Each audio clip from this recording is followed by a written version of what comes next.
아멘. 네, 저희 오늘 창세기 64번째 오늘 성탄주일 12월 23일로 함께 말씀을 나누겠습니다. 저희 지난주에 요셉과 형들이 했던 고백 속에 담긴 조금은 신학적인 함의를 저희가 같이 살펴보았었습니다. 하나님께서는 우리에게 약속을 주시죠. 그리고 그 약속을 이루어 가시기 위해 하나님께서는 신실하게 선하게 일하십니다. 그런데 그 와중에 인간은 하나님을 떠나죠. 하나님적인 것을 선택하지 않는 죄적인 선택을 합니다. 그러면 그 죄에 대해서는 반드시 결과가 따릅니다. 그러면 하나님께서는 또 그 결과에 신음하고 있는 인간을 그냥 두지 않으시고 도와주시며 선하게 인도해 주시고 우리에게 공급해 주시는 하나님이십니다. 이제 그것이 성경의 전반적인 이야기입니다.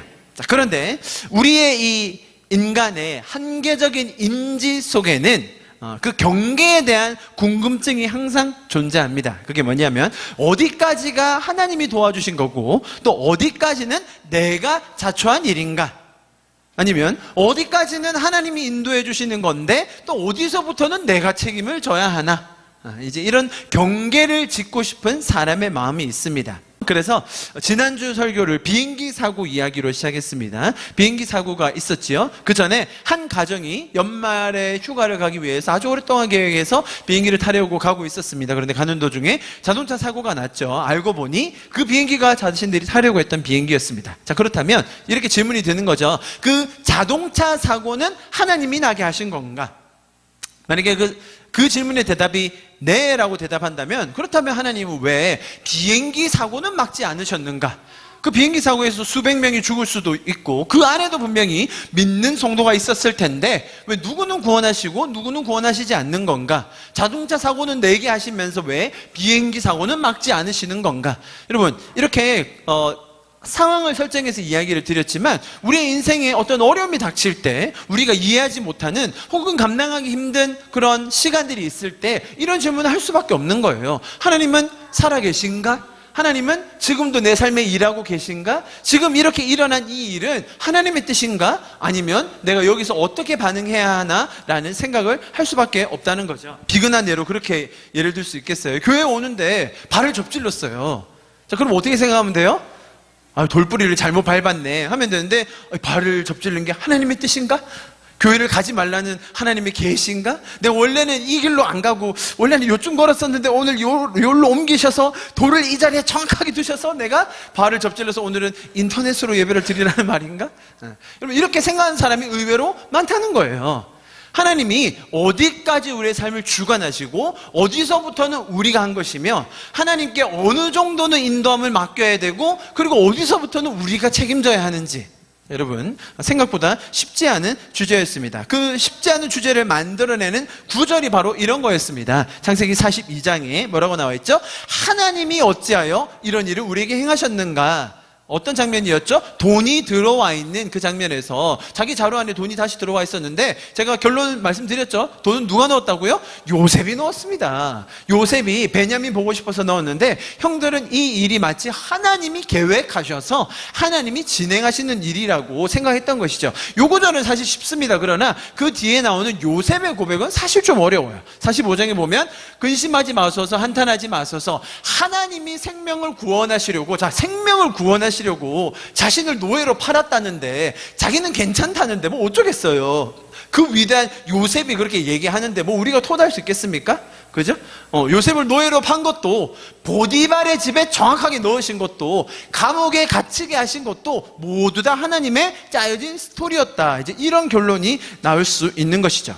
자, 이런 요셉의 고백 더하여 또 형들의 고백, 또 창세기에 나와 있는 여러 가지 상황들이, 그렇다면 하나님이 일하시는 그 경계에 대한 의문과 궁금증을 계속 우리에게 들게 한다는 겁니다. 여러분, 그래서 제가 이제 이렇게 간단하게 설명을 드렸죠. 두 가지 상반된 극단적인 신학이 있다는 겁니다. 첫 번째는 예종론. 자, 예종론이 극단적으로 나가면 어떻게 된다고요? 우리는 전도할 필요가 없어요. 선교할 필요도 없습니다. 왜요? 하나님은 구원받을 사람을 정해 놓으셨습니다. 우리가 굳이 가서 고생하지 않아도 하나님께서 꿈과 환상으로 일하실 겁니다. 하나님이 꿈과 환상으로 일하십니까? 안 하십니까? 일하세요. 여러분, 무슬림들은요, 꿈꾸지 않으면 회심하기가 어려워요. 그런데 무슬림들에게는 꿈이 아주 중요한 요소로 인생에 딱 자리 잡고 있거든요. 종교적으로 역사적으로 이렇게 자리 잡고 있어요. 그래서 걔들은 꿈꾸면서 흰옷 입은 한 사람을 보면 회심할 가능성이 엄청 높아져요. 왜냐하면 계시록에 흰옷 입은 예수님에 대한 모습이 나오기 때문에 그 모습을 딱 연결시켜주면 회심할 가능성이 엄청 커집니다. 자, 그렇게 하나님이 계속 일하시면 안 됩니까? 굳이 우리가 찾아가서 목숨 걸고 그런 힘든 상황에서 선교해야 합니까? 나는 극단적으로 나가는 게 예정론이라는 거예요. 또 반대로 이신론이라는 게 있었어요. 디이즘이라고 하는데 이것도 알아두셔야 합니다. 무슨 말입니까? 하나님께서 우주를 창조하셨어요. 하나님이 없다고 부정하는 신학이 아닙니다. 기독교 내에 있는 신학이에요. 무슨 말이에요? 하나님이 우주를 창조하시고 우주가 돌아가는 원리, 중력과 모든 것들을 다 해놓으신 다음 이제 싹 손 떼신 거예요. 이제는 너희 알아서 해라. 너희 행위대로 내가 다 갚아줄게. 여러분, 그런 구절 성경에 나와야 안 나와요? 너희 행위대로, 너희가 행한 대로 나중에 내가 다 심판하겠다. 그 말은 뭐예요? 그 중간에 개입이 있으면 돼야 안 돼요? 너희 행위대로 다 한다면서요. 우리가 산 그대로만 하나님께서 평가하시고 심판하신다면 중간에 개입하시면 안 되죠. 자, 여러분, 제가 왜 이 두 가지를 이렇게 또 다시 설명을 드리냐면, 이렇게 양극단적인 신학을 이해하지 않으면 우리가 균형 잡힌 신앙을 잡기가 어렵다는 거예요. 여러분, 이런 신학이 나왔다는 건 성경에 그럴 만한 근거가 되는 구절과 스토리들이 있다는 얘기입니다. 이런 신학을 만들어낸 사람들이요, 다 어디 일부러 누군가를 속이고 교주가 되려고 한 것들이 아니에요. 성경을 보니, 제가 지금 말씀드렸잖아요, 그죠? 성경을 보고 그런 구절들을 보니, 아, 하나님이 다 하시네.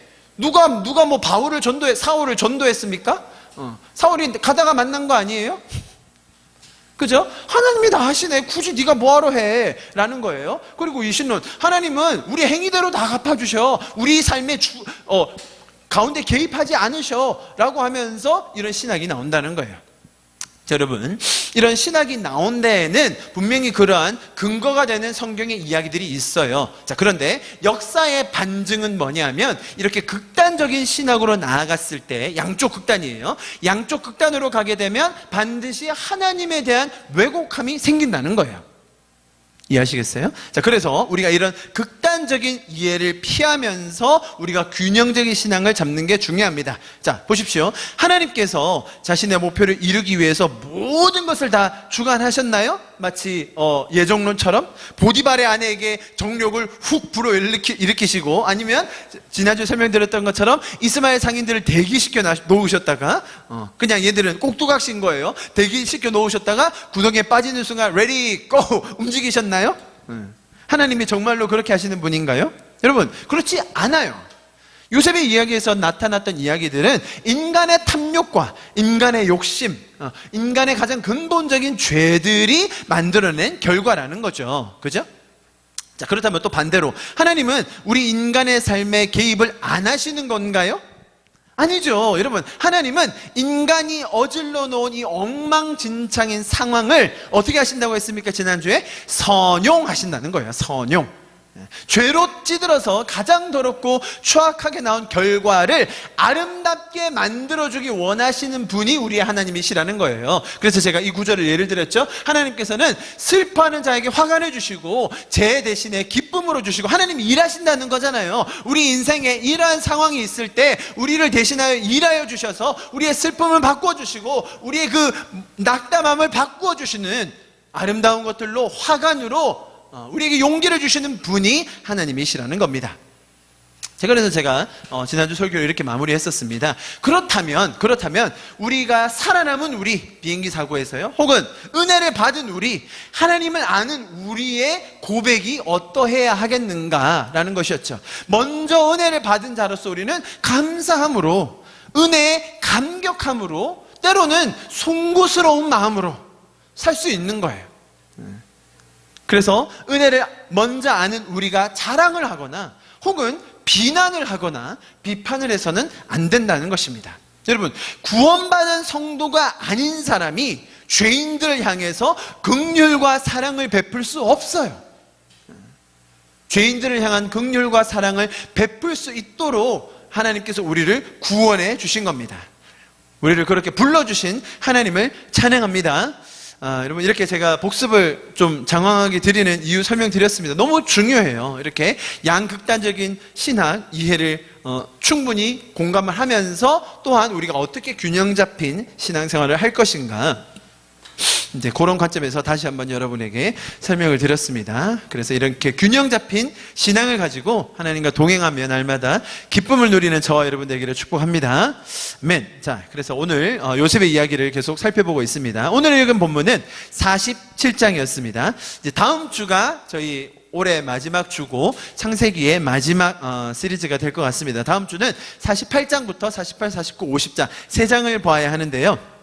좀 양이 많죠. 3장까지 본문을 본 적은 없지만 좀 급하게 마무리하는 거 아니냐라고 생각하실 수도 있는데, 내용상으로 보면 48장에서 50장은 다 야곱이 임종하면서 자녀들에게 유언을 남기는, 또 축복하는 그 한 내용이기 때문에 딱 맞게 진행되는 것 같습니다. 자, 여러분 오늘 읽은 이야기는 여러분 아마 잘 아시는 내용일 겁니다. 7년 동안의 풍년이 끝났습니다. 그죠? 그리고 이제 7년의 흉년이 들어왔어요. 자, 그리고 백성들은 먹을 것이 전혀 없는 상황입니다. 요셉은 미리 비축했던 식량을 이제 백성들에게 팔고 있습니다. 자, 그 과정이 아주 자세하게 나와 있는 것이 오늘의 본문입니다. 제가 요셉 이야기, 이제 요셉이라는 등장인물이 이제 딱 나오고 나서 계속 반복해서 강조했던 것 중에 하나는 요셉의 인간적인 모습이었습니다.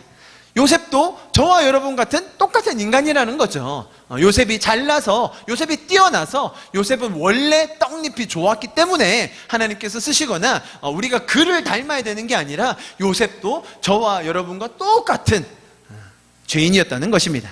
여러분, 동일하게 마찬가지로 저희가 창세기에 나오는 많은 인물들, 주요한 인물들을 계속 보면서요, 깨뜨렸던 아주 큰 개념 중에 하나는 성경은 인간을 영웅으로 만들지 않는다는 겁니다.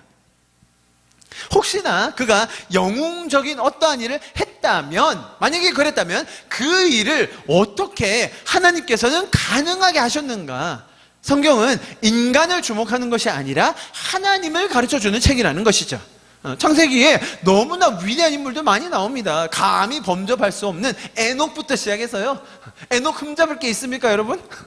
제가 에녹 흠을 많이 잡았습니다, 제 설교 때. 에녹부터 시작해서 노아, 아브라함, 우리가 닮아가기 너무 벅찬, 그들의 그림자도 담기 어려운 그런 사람들이 얼마나 많이 있습니까? 그러나 창세기의 그 수많은 인물들, 아니 성경에 나오는 모든 인물들이, 예수님 제외하고요, 그 인물들이 우리가 닮아가야 할 사람들이 아니라 어떻게 해서 하나님은 이런 죄인을, 이렇게 못난 사람들을, 이렇게 하나님 나라를 위해 일할 수 없는 사람들을 하나님이 어떻게 은혜를 주셨길래, 하나님은 얼마나 놀라우시길래 이렇게 바꾸실 수 있는가, 우리 하나님은 얼마나 놀라우신 분인가 라는 것을 가르쳐 주는 것이 우리 성경이라는 겁니다.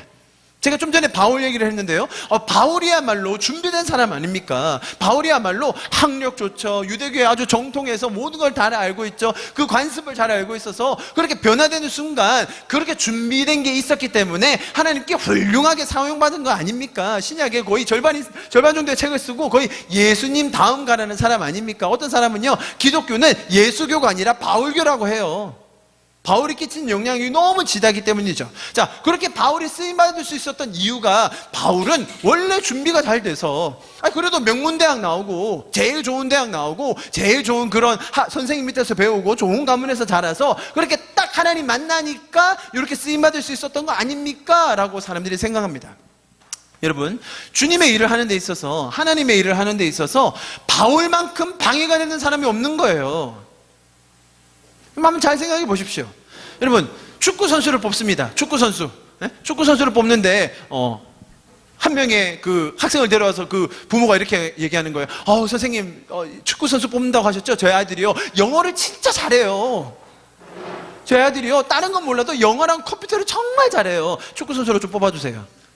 자, 그러면 축구 코치가 뭐라고 얘기하시겠어요? 어머니, 여기는 축구를 하는 곳인데요, 영어랑 컴퓨터는 별로 상관없고요, 발이 빠르고 달리기를 잘하든지 아니면 공에 대한 감각이 있든지 그래야 합니다. 영어랑 컴퓨터는 상관없어요. 자, 여러분, 바울이 하느님 나라에 쓰임받았다는 것에 대해서 준비가 됐다고 말하는 게 딱 요 꼴이라는 거예요.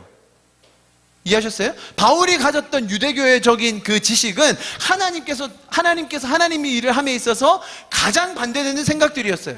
예수님이 이 땅에 계셨을 때, 이제 저희가 이제 내년부터는 마태복음을 볼 건데요. 예수님이 마태복음 복음서에서 가장 신랄하게 비판했던 그런 사상이 뭐였어요? 유대교적인 사상.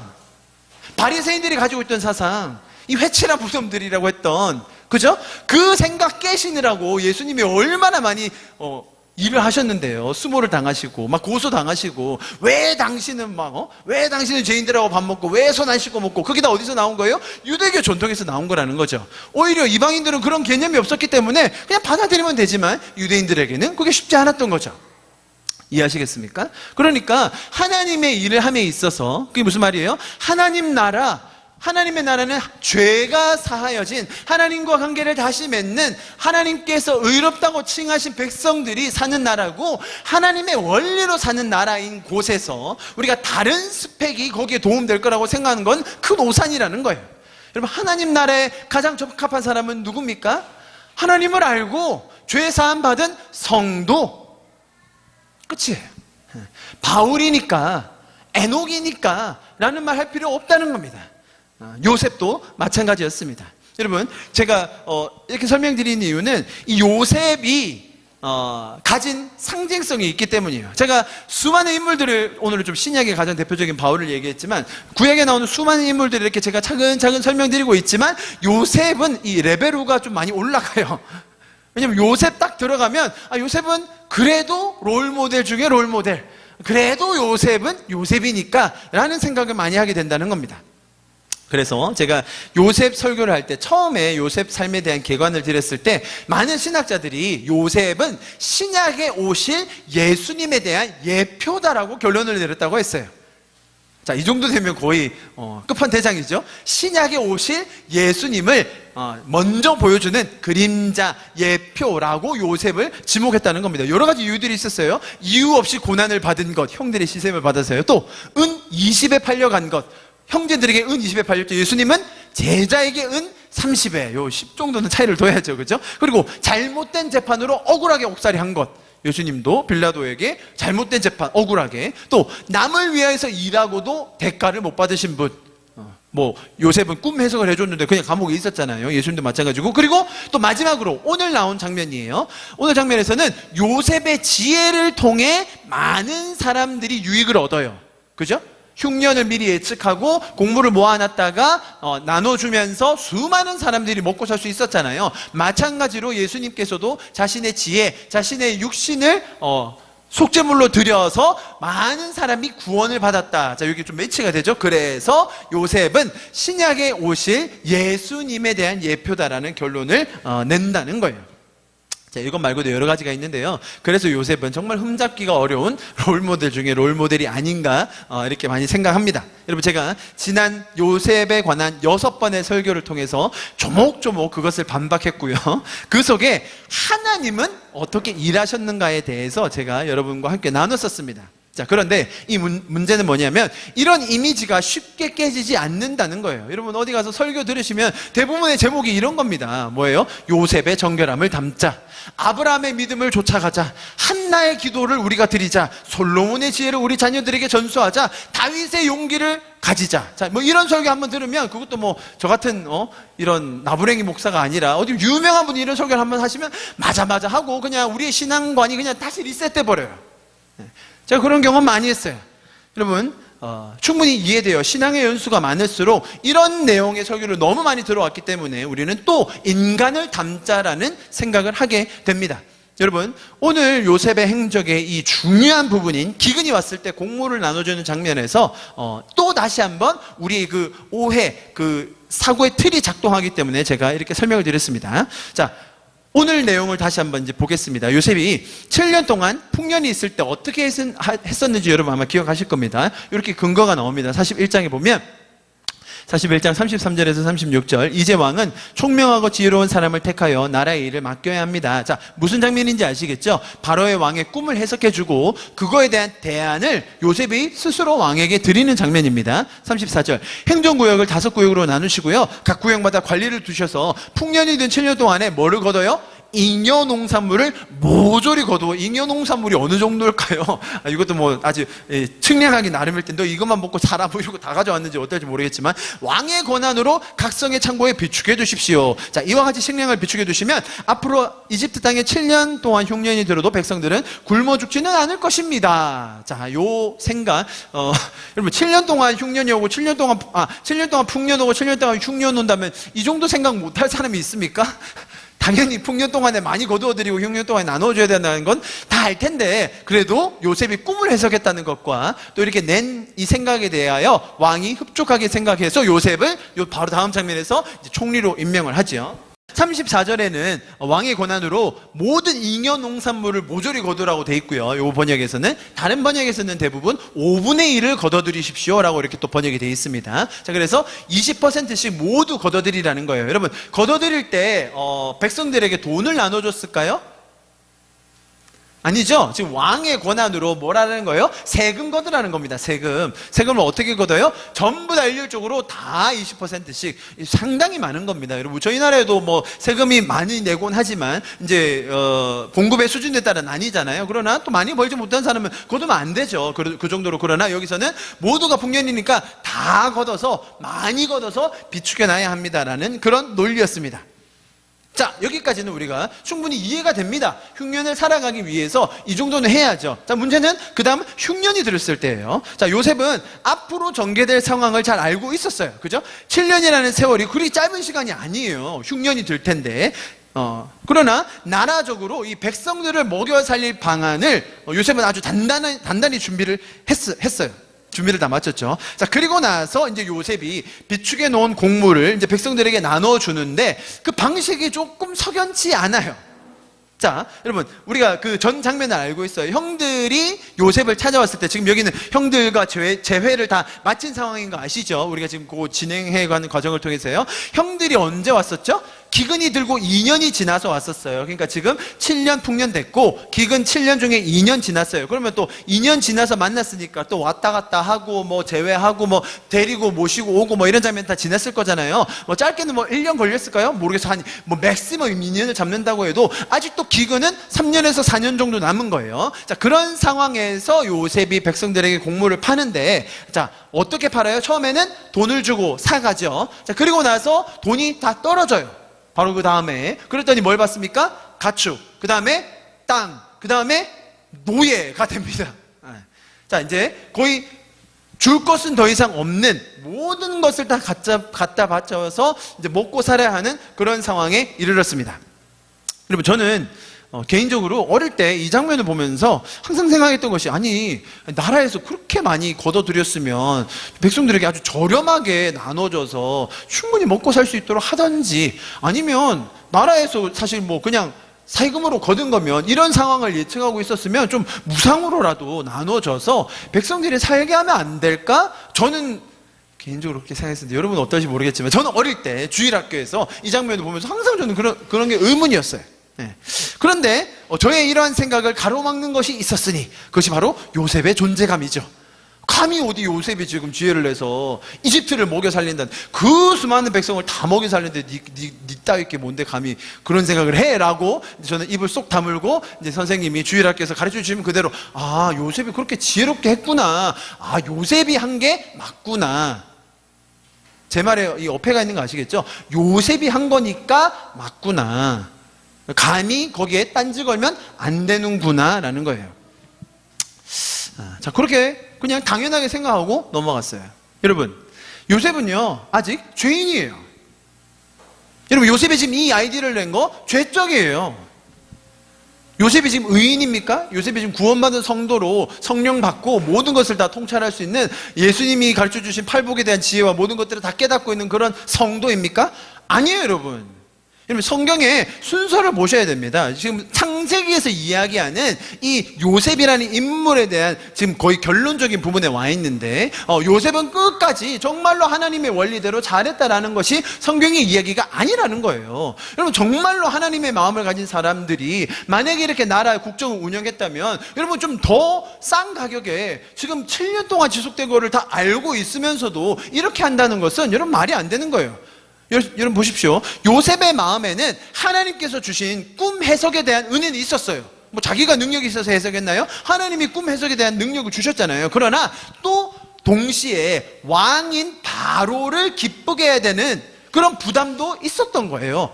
보시면 그 곡물을 사서 다 바로 왕에게 갔더라. 바로 왕의 재산이 되었다라는 표현이 나와요. 여러분, 이집트 그 당시 가장 강대국 바로 왕이 그렇게 마음씨 좋고 너그러운 사람이 아닙니다.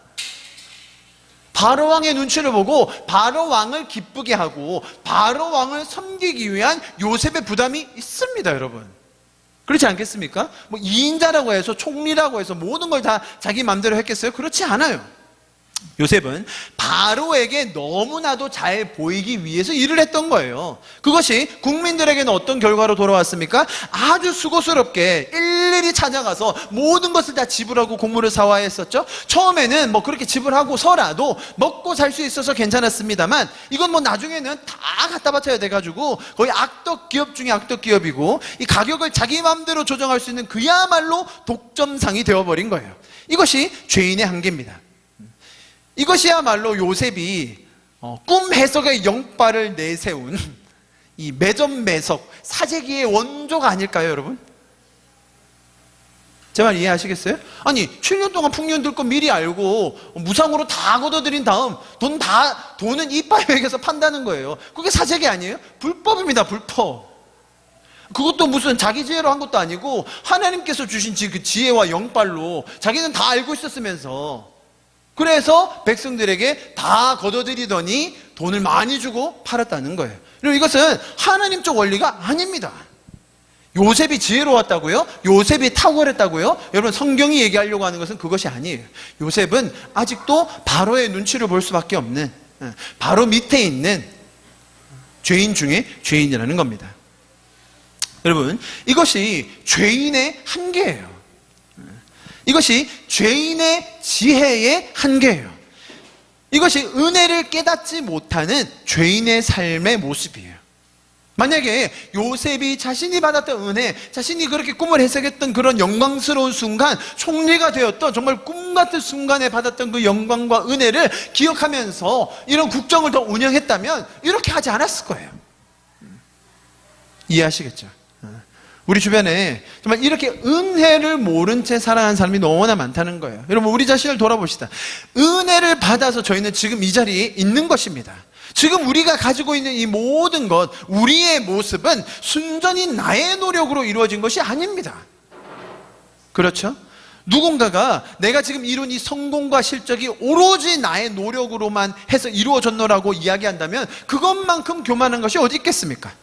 내가 가진 건강, 실력, 업적, 부, 명예, 이 모든 것이 여러분 단 한 가지의 단추가 맞지 않았더라도, 우리가 살아가는 그 순간에 모든 순간순간마다 한 걸음만 어긋났더라도 우리가 지금 이 자리에 올 수 있었겠습니까? 아니잖아요. 하나님께서는 이 모든 과정을 우리에게 은혜로 주신 것입니다. 우리는 어떻게 이렇게 부유한 나라에서 생계 걱정하지 않고 안락한 삶을 누리게 되었습니까? 여러분, 이것이 다 우리의 지혜와 포기하지 않는 불굴의 의지 때문이었나요? 그럼 반대로 시리아에 있는 난민들은 지혜도 없고 끈기도 없고 노력도 안 하고 자기 개발 안 해서 지금 그 상황에 있는 겁니까? 아니잖아요. 그렇죠? 여러분, 우리가 지금 누리고 있는 것은 하나님의 은혜임을 기억해야 합니다. 우리의 지금 모습이 하나님의 은혜로 말미암아 가능했다는 것을 깨닫는 것이 성도의 본분인 줄 믿습니다. 우리는 은혜에 빚진 자들입니다. 우리는 은혜 없이는 살 수 없는 자들입니다. 여러분, 그것이 외형적으로 드러나는 나의 삶의 환경이건 아니면 내 영혼 깊은 곳에서 있는 그런 영원을 갈망하는 혹은 의미를 찾아 헤매는 우리 영혼의 외침이건 간에 우리는 하나님의 은혜로 그런 만족을 누리며 지금 이 자리까지 오게 된 줄 믿습니다. 우리가 아직 죄인 되었을 때에, 우리가 아직 경건하지 않을 때에 예수님께서 우리를 먼저 찾아와 주셨습니다. 그 은혜로 말미암아 우리는 구원을 받은 성도로 지금 이 자리에 있게 되었습니다. 그 은혜에 감사하며 또 더 나누며 살아가는 저와 여러분 될 수 있기를 간절히 축복합니다. 아멘. 여러분, 이렇게 은혜를 또 우리가 받은 것을 깨닫고 또 나누는 이야기를 좀 했습니다. 또 연말이고 하니까 성탄 주일이고 하니까 제가 한 가지만 더 얘기하고 마치도록 하겠습니다. 제가 개인적인 얘기를 먼저 할게요. 저는 대한적십자사에 등록된 명예의 전당에 이름을 올린 사람입니다. 별것도 아닌데 엄청 거창하게 얘기하네요. 제가 보니까 저희 적십자사에 한국에 4,254명이 등록돼 있어요. 명예의 전당에. 저는 그 4,500명 중에 한 명입니다. 저는 고작 112회밖에 헌혈을 못했지만 보니까 제일 많이 하신 분은 744회 하셨더라고요. 제가 112회 하는 동안 수많은 핍박과 고진 순환을 겪으면서 그 핍박을 주신 분이 저기 앉아 계신데, 그만 좀 뽑아라고 뭐 하러 그 쓸데없이 피 뽑냐고 막 많은 고난을 주셨지만 저는 그래도 꿋꿋하게 그 고난을 뚫고 지금까지 112회를 해서 이번 주에는 또 이렇게 상품도 받고 아무튼 좋은 일이 많았습니다. 그 헌혈을 하는 것이 쉽지는 않아요. 여러분, 전혈을 하면요 2달에 한 번 할 수 있거든요. 2달에 한 번이면 1년에 6번 할 수 있는 거예요. 10년이면 60번. 한 번도 안 빠지고 했을 경우. 근데 이제 제가 하는 경우는 그거 말고 성분연이나 혈소판 하면 2주에 한 번 할 수 있어요. 2주에 한 번 한다고 해도 1년 동안 한 번도 안 쉬고 하면 몇 번이에요? 26번인가요? 네, 26번. 그걸 10년 하면 260. 도대체 몇 년을 하신 거예요? 700번 하신 분들은. 저는 그 고등학교 때부터 지금까지 한 게 112번인데. 아무튼, 자, 연말이니까 제가 헌혈을 더 하자, 뭐 이런 홍보하는 건 아닙니다. 자, 헌혈을 하다 보면 또 이제 적십자에서 하는 그런 사업들이 있는데, 제가 오늘 요걸 얘기하려고 해요. 조혈모세포. 설교 시간에 갑자기 뭐 이상한 얘기를 하냐? 오늘 성탄절과 너무 관련이 있어서 제가 요셉과 연결해서 좀 얘기를 해보려고 합니다. 조혈모세포라고 한번 들어보셨습니까? 혈액을 만드는 어머니 세포예요. 조혈모, 어머니 모 세포예요. 그러니까 이 조혈모세포가 백혈구, 그 다음에 적혈구, 혈소판까지를 다 만들어내요. 우리 어른의 혈액의 한 1% 정도를 차지하고 있습니다. 그래서 혈액 세포를 만들어내는 능력을 가지고 있어요. 자, 백혈병 아시죠? 백혈병이나 악성 림프종 혹은 재생불량성 빈혈, 혈액종양, 혈액암 이런 거 걸린 사람들은요 반드시 이 조혈모세포를 이식을 받아야 돼요. 이식. 다른 사람의 조혈모세포를 내 몸에 넣어서 내 몸에 피가 새로 만들어질 수 있는 체계를 만들어야 돼요. 그래서 이런 질병에 걸린 사람들은 이게 절대적이죠. 이 이식을 받지 못하면 아주 힘들어요. 자, 그래서 이 조혈모세포 이식을 받아야 되는데, 이 조혈모세포 이식을 받기 위해서는 이 환자와 병이 있는 환자와 기증자 간에 조직적 합성 항원이라는 거 있는데, 이게 일치해야 이식을 받을 수 있는 거예요. 당연히 그렇겠죠. 그런데 이 환자와 기증자 간에 부모일 경우, 자녀와 부모일 경우는 5% 정도의 일치율이 있어요. 아주 낮죠. 그리고 형제일 경우, 같은 베스트나 형제일 경우 25%예요. 일치율이. 생각보다 낮습니다. 그래서 형제가 아무리 많다고 하더라도 일치율이 생각보다 낮아요. 그래서 이제 기증하고 싶다. 내가 이것을 미리 알고 제가 언제든지 경우가 생기면 내 이 조혈모세포를 기증하겠습니다라고 하는 사람들이 미리 혈액을 채취해서 그 데이터를 분석해서 저장을 해놔요. 그래서 혹시 환자가 생기면 딱 매치해서 정밀 검사를 하고 이식 과정을 진행하죠. 저도 당연히 여기 등록이 돼 있고요. 제 혈액 샘플이 데이터로 돼 있고, 누군가 만약에 맞는다면 저는 언제든지 가서 기증을 하겠다라고 등록을 해놓은 상황이에요. 지금 현재 우리나라에서 이 조혈모세포 이식을 기다리고 있는 사람, 대기를 하잖아요. 환자를 계속, 그러니까 그 기증자를 찾아야 되니까 검사도 해야 되고, 이게 우리나라에서만 그치는 게 아니라 전 세계로 다 찾아요. 그래서 이제 찾으려고 하는데, 이제 우리나라에서 이 기증을 기다리고 있는 사람이 4,548명이에요. 그러니까 요게 있어야만 사는데 기증을 기다리고 있는 사람, 그리고 기증을 하겠다고 등록한 사람이 31만 명이에요. 우리나라에. 생각보다 적죠. 그러면 제가 최근에 저랑 아주 가까운 목사님의 사모님이 급성 백혈병이 오셨어요. 급성 백혈병 아주 무서워요. 갑자기 난데없이 찾아오잖아요. 사모님도 셋째 출산한 지 5개월 됐어요.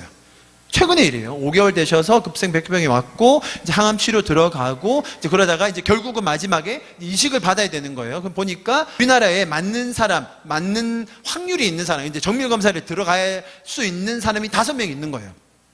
31만 명 중에 등록된. 그런데 문제는 5명이 다 거부했어요. 뭐 거절 의사는 우리가 거절에 대한 이유는 알 수는 없어요. 왜냐면 이게 이 과정이 아주 힘들어요. 그러니까 기증을 하는 사람에게도 되게 고통이 있어요. 그래서 쉽지 않기 때문에 혹은 또 3박 4일 정도는 입원을 해야 돼요. 적어도 2박 3일에서 3박 4일 입원을 해야 되기 때문에 쉬운 일은 아니죠. 뭐 생계가 걸려 있다거나, 그리고 아무리 이거를 올려놨다고 하더라도 병력이 있거나 컨디션이 안 좋거나 그럼 할 수가 없어요. 술, 담배 다 끊어야 되고요. 아주 쉽지 않은 일이에요. 그래서 제 아는 목사님의 사모님이 5명을 다 병원에서 연락을 한 거죠. 다 거절. 여러분, 이것만이 살 길이다라고 생각하는 사람에게 있어서 그 거절이 얼마나 클지 한번 생각해 보세요.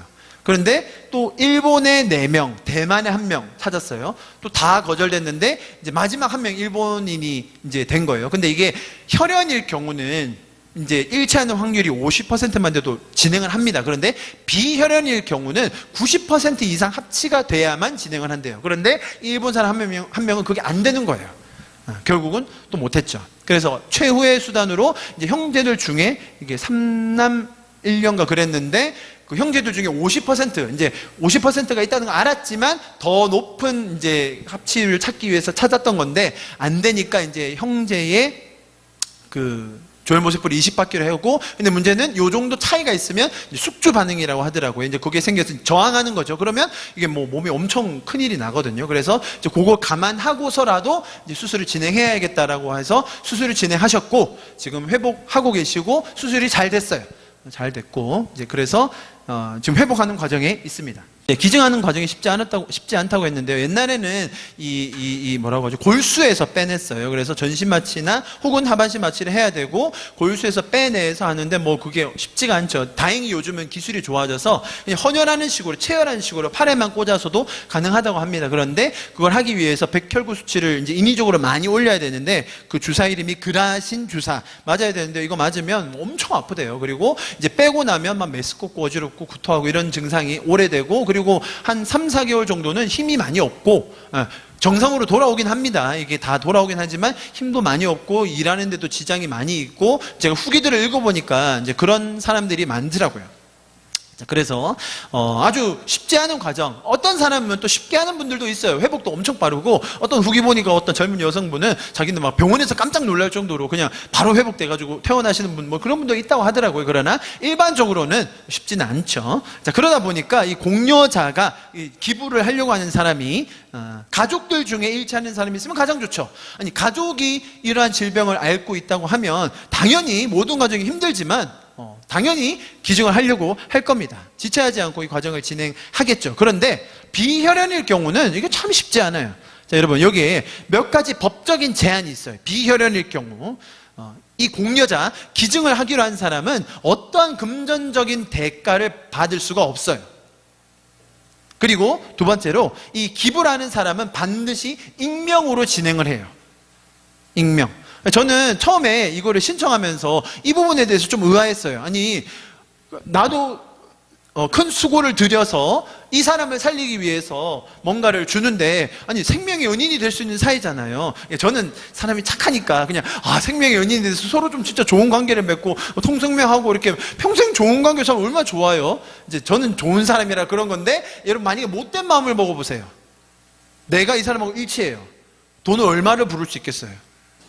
이제 이런 경우가 있기 때문에 이걸 반드시 익명으로 진행해요. 이제 기부를 한 사람이 나중에 그 정도는 알려준다고 해요. 뭐 한 30대 여성인데 지금 기부받아서 회복 잘 되고 있답니다. 요 정도 얘기는 해준다고 합니다. 그것도 후기를 보니까요. 그러나 어떤 사람인지 누구인지 신상 명세는 절대 법적으로 알려줄 수 없다고 합니다.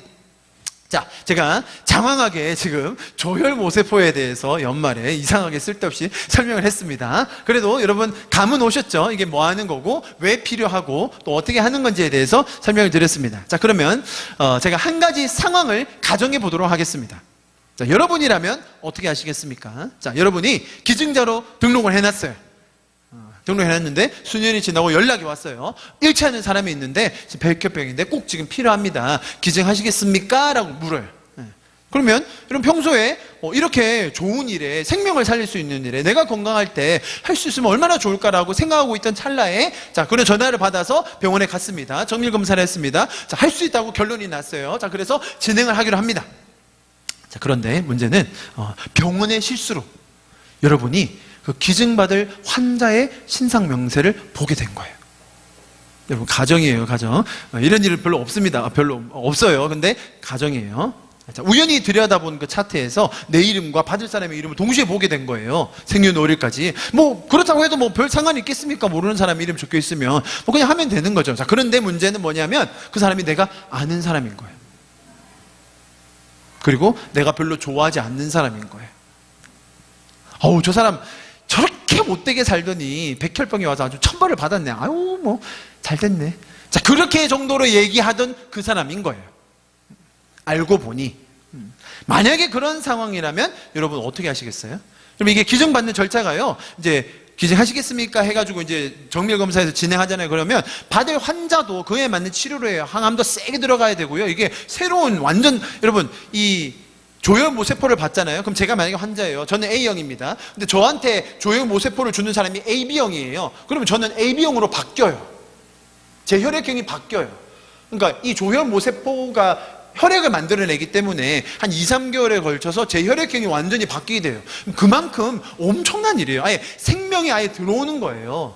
자, 그런 일인데 여러분이 사고로 만약에 그런 사람의 신상을 알게 되고 내가 싫어하는 사람, 달가워하지 않는 사람, 그렇게 좋아하지 않는 사람이라면 여러분 어떻게 하시겠습니까? 일주일 안에 결정해야 돼요. 왜냐하면 일주일 수술 일주일 전에는 그 환자에게 모든 이 항암 치료가 들어가기 때문에 이 사이에 그거를 거부하게 되면 이 환자는 죽어요. 잘못하면.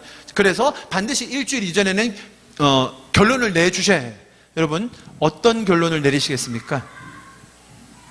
약간은 얄밉고 또 개인적으로 정 떨어지고 뭐 도저히 내 타입은 아닌 그런 사람으로 제가 예를 들어드렸습니다. 조금 더 극단적인 예를 들어볼 수 있겠습니다. 만약에 나의 이 조혈모세포, 내가 그만큼 수고해서 위험을 감수하고, 여러분 전신마취 위험합니다. 전신마취에는 사망동의서 써야 됩니다. 그죠? 그렇게 안 하고 안 해줍니다. 내가 그거 감수하고 하는 그 일에 수혈을 받을 그 사람이 희대의 살인범이라면 어떻게 하실 겁니까? 아니 만약에 그 사람이 이후에 미래에 나의 가족에게 해를 입힐 사람이라면, 내 자식을 해칠 수도 있는 사람이라면 어떻게 하실 건가요? 그래도 기증하실 건가요? 아마 힘들 겁니다. 그 사람의 어떠함이나 됨됨이를 아는 순간, 뭐 나랑 아는 사람이 아니더라도 그냥 익명이라도 그 사람의 됨됨이, 그 사람의 살아왔던 인생, 그 사람의 어떠함을 본다면 여러분 기부하고 싶은 마음이 들 수 있는 그런 훌륭한 사람이 몇 명이나 있을까요? 혹은 조금 더 심하게 나와 연관된 어떤 자그마한 부정적인 것이 하나라도 있을 때 여러분 기부하시겠습니까? 기증하실 수 있을까요? 내가 그렇게 수고하고 만약에 뭐 조금 불편한 사이라도 내가 그 정도 수고했을 때 막 일확천금을 준다, 엄청난 보상을 해준다면 할 마음이 생길 수도 있겠죠. 그러나 그 정도가 아니라 저 사람이 희대의 살인범이나 내 가족을 해칠 수 있는 다분한 가능성이 있는 그런 사람이면 어떻게 하시겠냐고요. 저는 악마 같은, 원수 같은 저 인간을 살리려고 그 짓을 할 수 있냐는 거죠. 여러분 성경의 이야기에는 이러한 반전이 숨어 있어요. 여러분 요셉이 잘나서 쓰임받았다고요? 요셉이 원래 정직하고 청렴하고 믿음이 좋아서 하나님께서 그렇게 사용하셨다고요?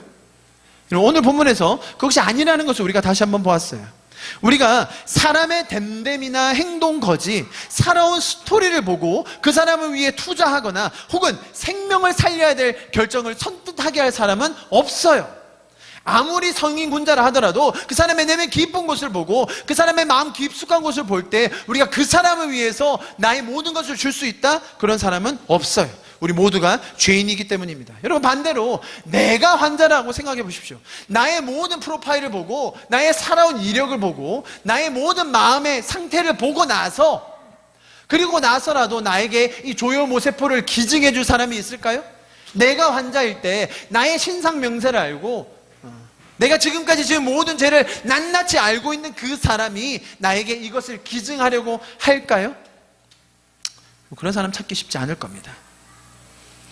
로마서 말씀 우리 좀 같이 읽고 예배를 마치도록 하겠습니다. 로마서 5장 6절부터 8절 말씀 같이 읽겠습니다. 시작. 우리가 아직 연약할 때에 기약대로 그리스도께서 경건하지 않은 자를 위하여 죽으셨도다. 의인을 위하여 죽는 자가 쉽지 않고 선인을 위하여 용감히 죽는 자가 혹 있거니와 우리가 아직 죄인 되었을 때에 그리스도께서 우리를 위하여 죽으심으로 하나님께서 우리에 대한 자기의 사랑을 확증하셨느니라. 여러분, 오늘은 예수님께서 이 땅에 오심을 기념하는 성탄주일입니다. 예수님은요, 우리가 잘하고 있기 때문에, 우리가 훌륭하기 때문에, 원래 모든 일을 잘 해냈기 때문에 이 땅에 오신 게 아닙니다.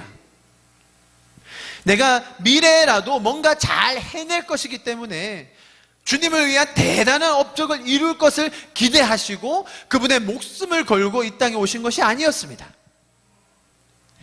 우리의 존재 자체가 너무 소중하기 때문에, 우리가 죽음에서 살아나야만 하기 때문에, 우리가 아직 죄인 되었을 바로 그때에, 전혀 경건하지 않고 거룩하지 않았을 그때에 하나님의 아들 예수 그리스도가 이 땅에 오신 것입니다. 오늘 성경에 동일하게 이야기하는 것입니다. 요셉이 잘나서 끝에는 훌륭한 사람이 되어서 이제는 요셉을 구원해도 되겠다 라는 그러한 다짐으로 예수님께서 이 땅에 오신 게 아니라는 이야기입니다. 자신의 아들을 죽일 그 사람을 위해 하나님은 아들을 이 땅에 보내셨습니다. 자신을 거절하고 욕하고 침뱉을 그 사람의 목숨을 대속물로 사서 구원해 주시기 위해 예수님은 이 땅에 오신 것입니다. 여러분, 그 하나님의 자식을 내어주시는 사랑과 예수님께서 자신의 생명을 버리신 그 사랑이 우리의 삶의 유일한 기준이 될 수 있음을 믿습니다. 우리는 하나님의 은혜가 없이 살아갈 수 없는 존재들입니다. 지금 우리의 모습은 모든 것이 하나님의 은혜로 말미암아 가능한 것입니다. 요셉이 아직 죄인 되었을 때에 하나님의 은혜를 알지 못하고 자신이 받은 은혜를 망각하고 백성들을 선하게 섬기지 못했습니다. 그 요셉을 위하여서도 예수님은 오신 것입니다. 우리가 스스로 모든 것들을 해결할 수 없고 나의 죄된 모습과 나의 상처받은 자아와 나의 경건하지 못한 이 모습을 보실 때, 그때에 예수님은 이 땅에 오시기로 결정하신 것입니다. 우리가 예수님이 이 땅에 오심을 기념하는 성탄주일을 맞이했습니다. 나의 모습과 나의 마음과 나의 죄성을 볼 때 감사할 수 없고 감격할 수 없었지만 주님께서 우리의 모든 죄를 화관으로 바꾸시고 우리의 모든 슬픔을 기쁨으로 바꾸어 주셨습니다. 우리는 그 은혜로 말미암아 이 자리에 서 있으며 우리는 그 은혜로 말미암아 함께 걸어갈 것입니다. 예수님, 우리 인생에 먼저 찾아와 주셔서 감사합니다. 주님, 우리가 죄인 되어 있을 바로 그때에, 우리가 아직도 경건하지 못하고 죄인 되어 있을 그때에 날마다 우리를 먼저 찾아와 주시고 우리 인생에 문 두드려 주시고 우리와 동행하여 주시는 그 주님, 다시 한번 감사를 드립니다.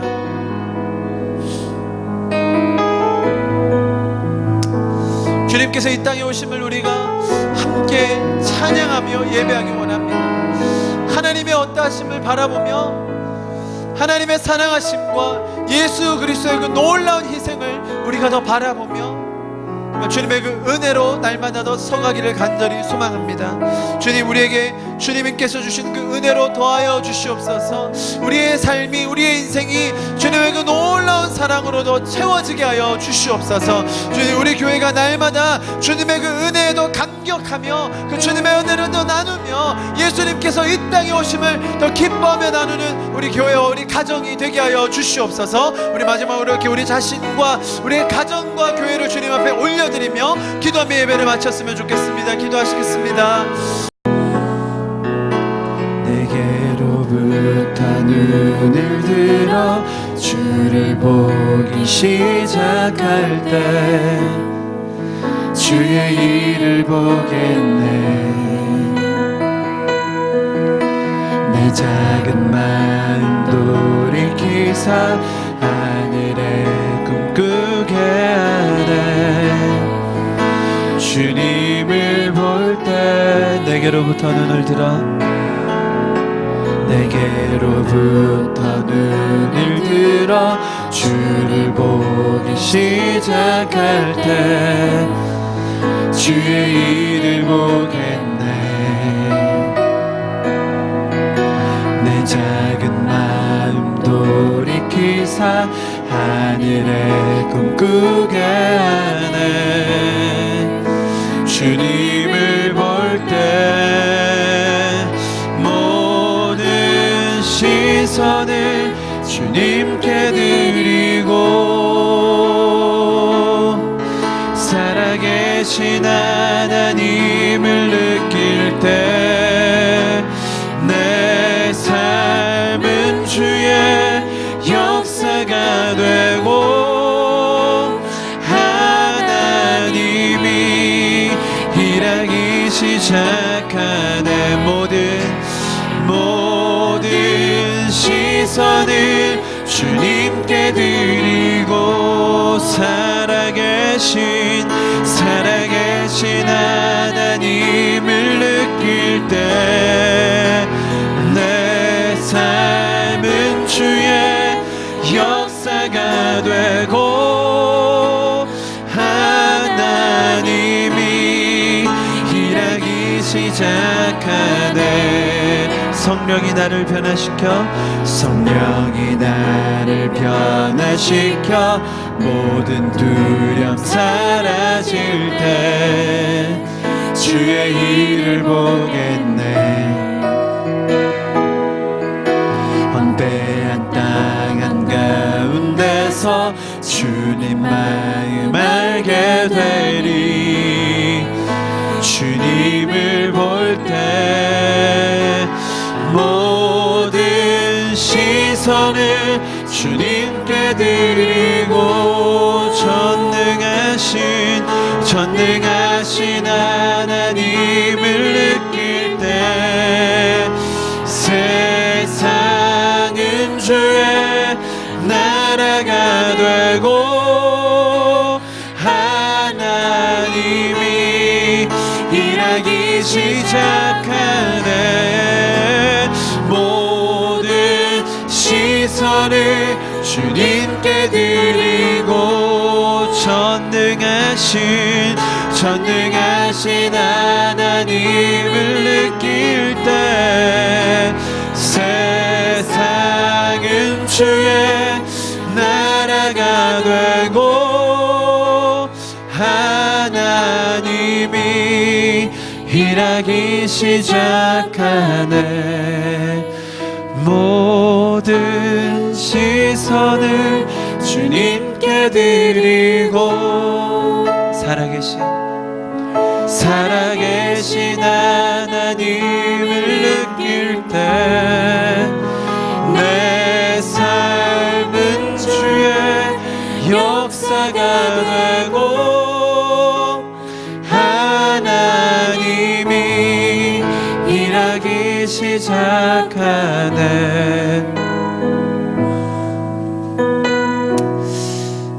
우리를 위하여 이 땅에 오신 주님을 다시 한번 바라봅니다.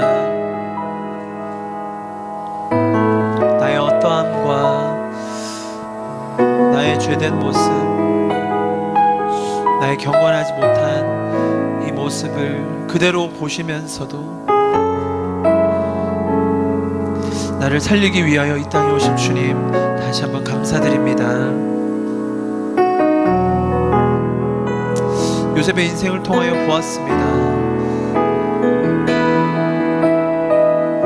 그 자리에 있던 요셉은 주님의 은혜로 있었지만 또 다시 한번 세상의 권력과 사람의 눈치로 인하여 하나님의 지혜대로 살지 못하였음을 보았습니다.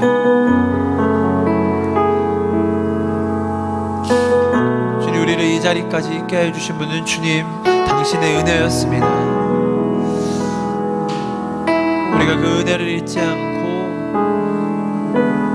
주님의 사랑과 은혜에 날마다 감격하며 살아갈 수 있기를 간절히 기도합니다.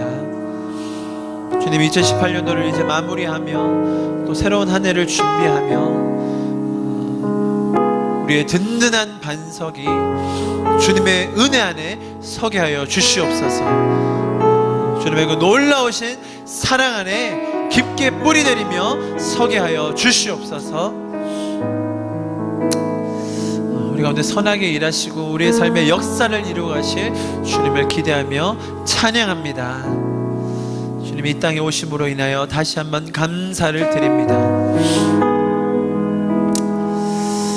감사드리며 예수 그리스도 이름으로 함께 기도하였습니다. 아멘.